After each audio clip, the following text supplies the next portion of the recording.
What makes our farm unique is several things. One is this was started from scratch 15 years ago. This wasn't taking over mom and dad's farm. The other thing is we are self-sufficient. We hire very minimal outside contractors to help us. We do some of our own construction even. And then we also do a bunch of custom farming as well, whether it's chopping, combining, tiling, and our biggest one is manure hauling. Growing up, this wasn't even on my radar. I mean, when I was 18, the last thing I wanted to do was milk cows. I did not want anything to do with it, so but after 4 years in the military and then building houses 5 years, things changed, and my nights and weekends were spent helping farms. And it's like, well, if I'm gonna be doing this all the time, I should maybe think about doing it for myself. Our farm started in 2007. I started out by buying cows, buying feed, renting facilities. Did that for about the first 5 years I farmed, ended up moving at one point, and then in 2013 we purchased this farm and started producing our own feed and doing everything for ourselves. We're currently milking 250 cows, and we're running right around 800 acres. Some of the technology we have would be we went to a fully automated milking system here. We put 4 robots in here not quite a year ago.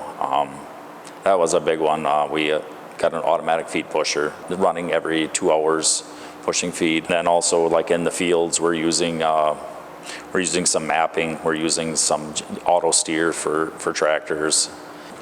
Favorite thing about the robots is the cows can do what they want. Cows all have their own schedule. When they get up, they go through a sort gate to go eat, and if they have milking permission, they go milk, and when they're done, they can go eat, and when they want, they can go lay down. It's just a more comfortable environment. You're not forcing cows to lay down or forcing cows to go eat or go milk at a certain time, because that's when you're doing it. The cows can kind of adapt to their own schedule, and you're still going to have your handful of cows that you're going to have to go get and bring up and force them, but 95% of your cows are going to do their own thing. You're not going to have to fight them. They can just do their thing.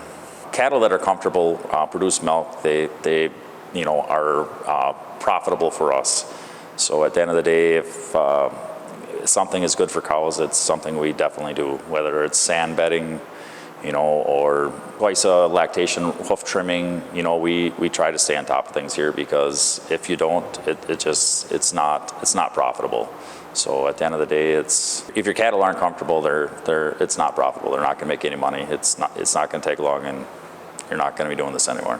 My favorite part of being a farmer is the cattle, being around cattle and cows, and when you can take care of a cow and see her turn around when she's sick, or seeing your decisions you make on breeding over years, watching your herd progress and the genetics and seeing what they turn out to be.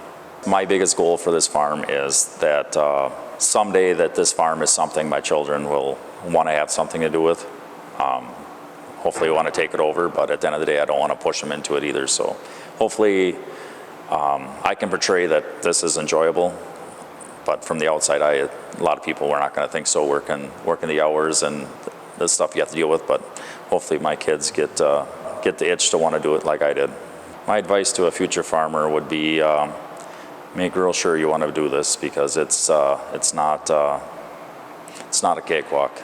Be prepared to not succeed and have to figure out a way to adapt and change, and you gotta have a optimistic attitude, because you have to be looking ahead and have a plan, because if you don't, I just don't see how this could ever work.